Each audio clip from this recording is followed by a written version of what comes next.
Hello everybody, I'm Jessica Foy, and I've chosen to do a proposal on the effects of the menstrual cycle on Black American female singers.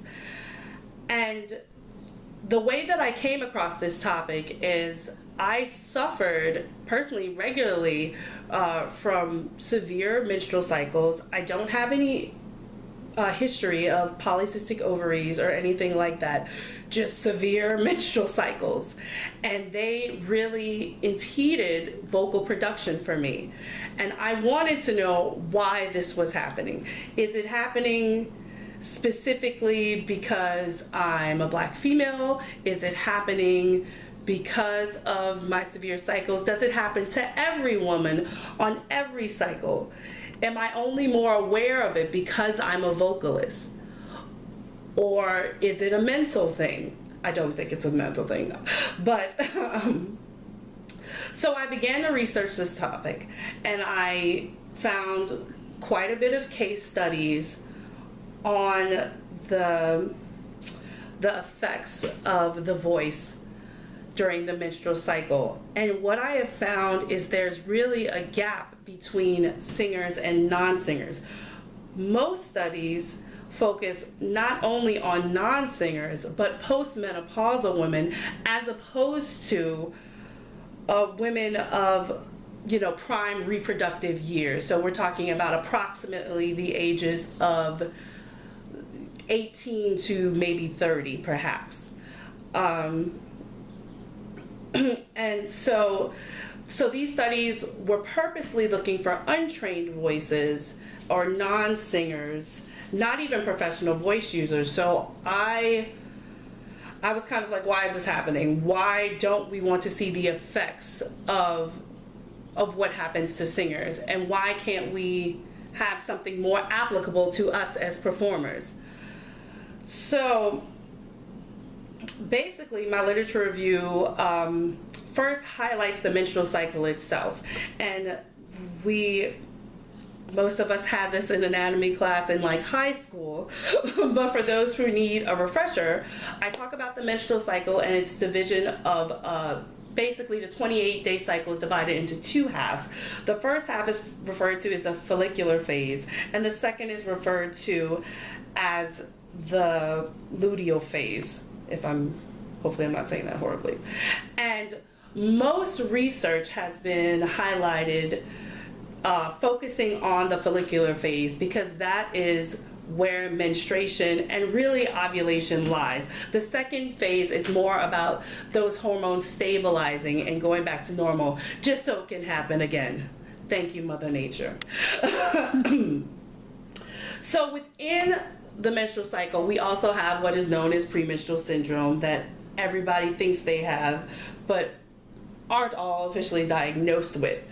But what I found interesting through this is there's actually a disorder called premenstrual voice syndrome that people are diagnosed with, which is also called dysphonia premenstrualis. And Arbibol, excuse me, I always say his name wrong, highlights this in his 1999 study, and he defines it as vocal fatigue, decreased range, especially in upper registers, a loss of power, and a loss of certain harmonics. So I started to ask myself, do I have that? Or how many people have that? Is this a common thing, or is this something, once again, that we created that we can't add a label to? So again, I highlight previous studies that have been done that focus mostly on non-singers.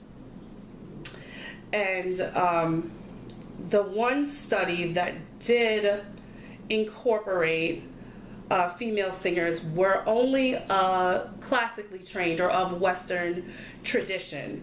So what I'm proposing for this research is to try singers of non-classical, or considered commercial music, to see if their effects are different, because really different technique is applied for commercial music singing versus classical music singing, and I wanted to see the effects.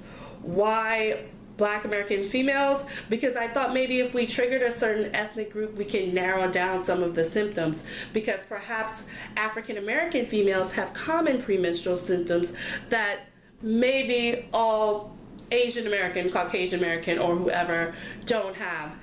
And since it is personally applicable to me, I chose that avenue of research.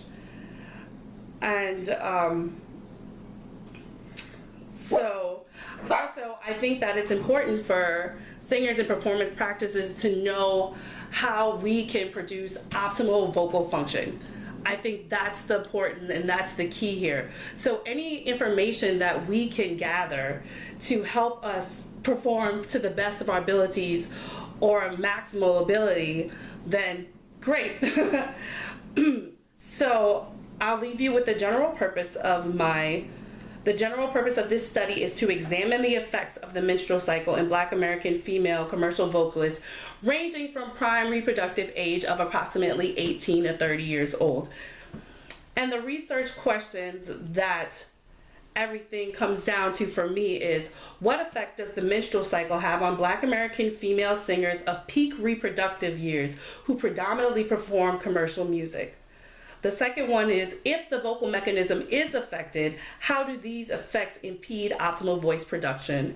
And the last is there a difference in the effects of the menstrual cycle between classical singers and commercial singers? Is it something that's mental for us because we feel emotionally fatigued, or is it something that's truly impeding production? Is it a common occurrence that's happening in all women or just some women? And that's what I have.